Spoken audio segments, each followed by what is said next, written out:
guys, it's Day-Oyabunmi. How are you? Thank you so much for joining me for this video today. Before I get started, you know the drill. I have some announcements. Go to my website if you are interested in booking an Ifa reading, a tarot reading.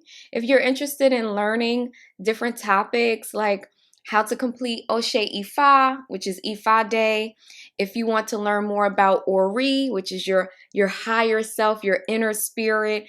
I have books, I have readings, I have everything on this website. I even have a resource page that would be great if you're looking for some ideas for social media pages to follow about Ifa Orisha, for books that you can read about Ifa Orisha.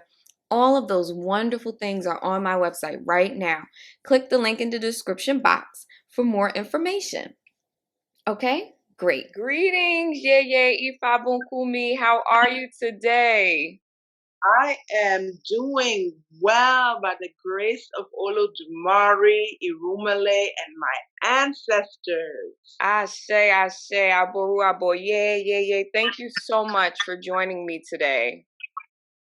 I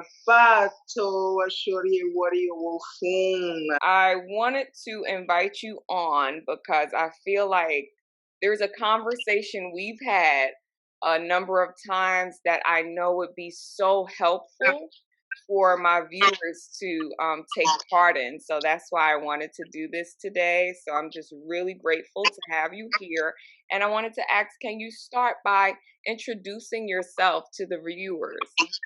Okay, so I am Ifabukunmi, Orisha Wumi, Egunyemi, the Yellow Mo Batalagbaye Ile Ife, located in the U.S. Beautiful. Basically, my journey has been a long one. I have been a practitioner and devotee of the Orisha Yoruba practice for over 20-something years. Wow. And, like most of us, or some of us, not all, I started out with a Lukumi house, and I still have great relationship with my Iya of that house, who is Iya Oshun Obatala. To jump right into the topic, when I first entered the tradition, I was so excited about this idea or notion of getting readings and being able to complete Ebo. I started to believe that, based on different things, that the Ifa readings predicted the future, right? Because you're told you can ask yes or no questions. You can ask if something is a good idea for you. You can ask if something's going to work out, right?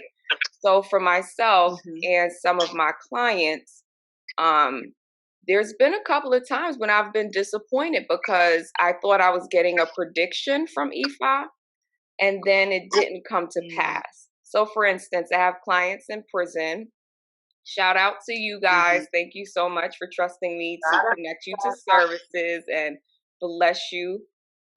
Bless you, bless you, bless you. So, they would ask Ifa or have the Baba ask Ifa if they were getting out of jail in a specific time period. So say, they'll ask maybe 6 months. And the Baba will check, and Ifa say, yes, you will get out of prison and go home within 6 months. 6 months comes and goes, and they're still not out. And even if they follow the Ebo, the character, suggestions, they still find themselves just kind of stuck. So I like how one time you just really told me, and it really changed my view of Ifa readings. You said, well, don't look at it as predictive. Can you explain why you shared that knowledge with me? When we think about prediction, and when I'm teaching my students and I say, make a prediction, I'm saying to you, make a guess. Right. So how can that be your destiny then? So if I'm coming to sit to get Ifa Dafa, then you're in fact saying, give me the information of this child when they made the agreements, the contractual agreements in a room. The other piece to it is contracts. Let's talk about contracts. How many contracts have you entered in? And sometimes the contract didn't go too well. Right, right. You had a signed agreement, you signed the agreement, you said, okay, we're good, this is it. Then if all contracts went so well, the courts wouldn't be filled with people arguing or disputing over something.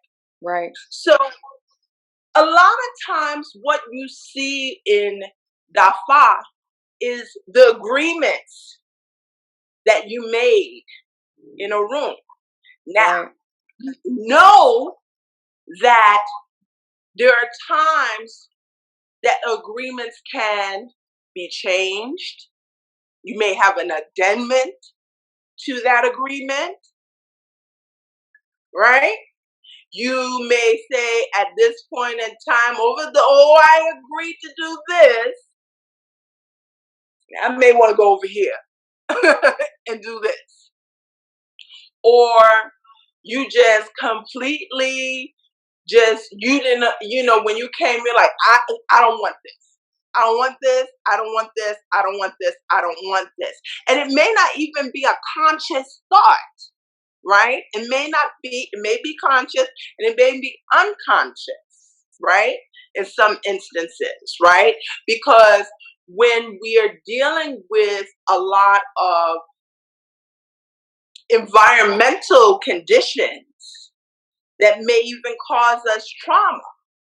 And so you may have been slated to be married with children. And you said, well, wait, what happened to this? I'm not seeing it. Right? The Dafa said so because that was the agreement you made. But we don't know what conditions or things that may have come up along that journey to kind of take you off course, right? Now, when you talk about the brothers and sisters who may be incarcerated, right? Now, if you and I know that in 6 months you're not going to be released because it's already stated that this is going to happen. Now, you may do EVO. It may not happen in that specific timeline, but it will happen. And one of the things that I come across in the Odu all the time is that destiny changes, right? Like it's meant to change. The only thing that can't change is the day that someone is meant to perish, right? Besides that, everything in between birth and death can be altered through spiritual work, right? It could take a long time.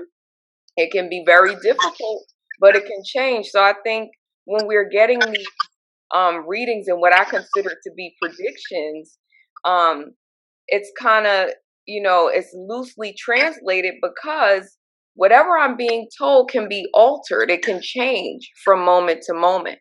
So, okay, I'm receiving an answer and I may see it later on down the line, or maybe it didn't work out, but that could be because the destiny around that thing, that particular experience changed within that time frame.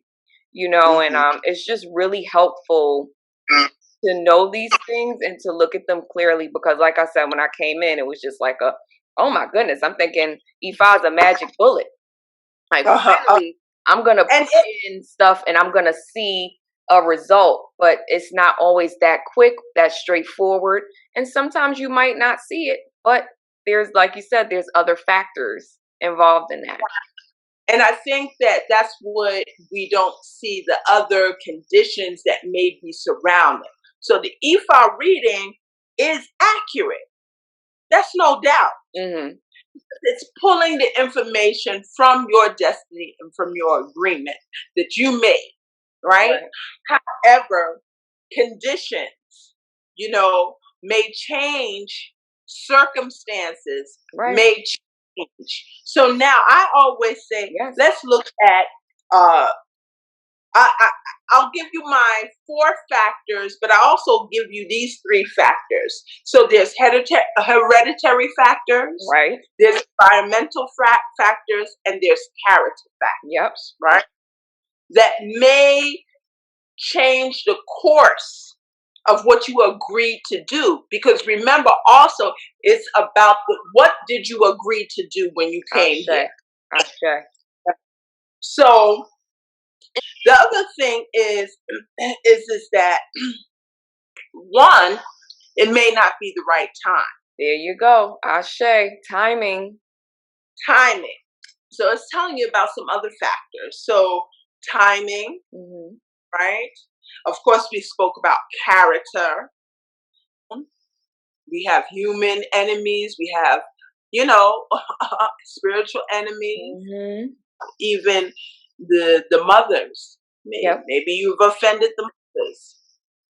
Yep. And you got to rectify that. And if you see in some of the idafas, you will hear, oh, well, you have to do ipeshe for the mothers because, you need to correct that relationship.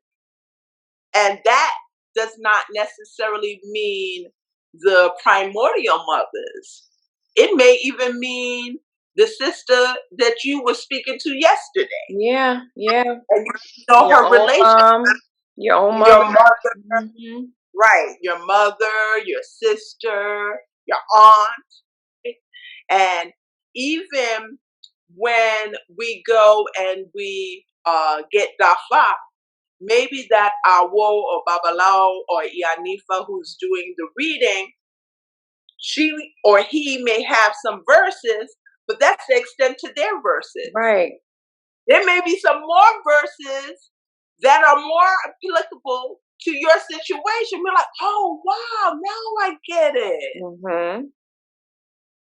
That's why in some instances, some people say, it's okay to have more than one eye whoa when doing idaf. Right. Present when you're doing idafa. Now, the other thing is when we are going to Orisha and we're praying for something, right? And we're asking, please, can I have this? Can I have this? Can I have this? Right? The other factor that may impede upon you receiving what it is that you're asking for, it wasn't a part of your agreement. Right. So it was not meant for you. So that's a hard pill to swallow. It is. Because it really is. But when one says that a dafa is a prediction, so you're saying that my destiny is a guess? So we just guesswork. Then what's the point? Right. What is the point? Right. So no, I don't agree with it being predictive. Can it have some elements where it can give you a forecast of something that may be in the future? Absolutely. Can it give, but it's still your agreement you're pulling from. You're pulling from the agreement you made. Right. And you know what's interesting about that? When I think about relationships, one of the things that people fail to realize sometimes too is you can get a yes, right? You can go beforehand, before you get all enmeshed in the feeling, right? The emotion, get a yes, and then, it kind of falls apart. But people have to understand, like you said, their contracts. They might have a very powerful egg husband or wife that's just like, no, you said you weren't gonna be in a relationship. Remember the promise you made to me? So that's not gonna work. So it's like you can have that yes, because that, destiny wise it could work, right? This person could be a spouse, but then you have the blockage from the other side that's like, wait a minute, we had an agreement, so Yeye, as usual, thank you so much. I love these conversations because they kind of open up these new pathways for me to kind of go down and understand. And I know this is going to be so helpful. Guys, if you are interested in contacting my Yeye Obatala, first of all, did I tell y'all how much I love Obatala? That's like, you know, that's my forever crush. I love Obatala. If you are interested in reaching out to her, please check the description box below where her links will be. Yeye, I appreciate you and I honor you today for all of the ways that you are supporting us younger people coming up in the tradition. I love you. Thank you so much. Modupwe, Modupwe, Modupwe. I thank you all. I feel honored for you even having me on this, having this dialogue with you. Ashe. Thank you everyone for watching. Bye.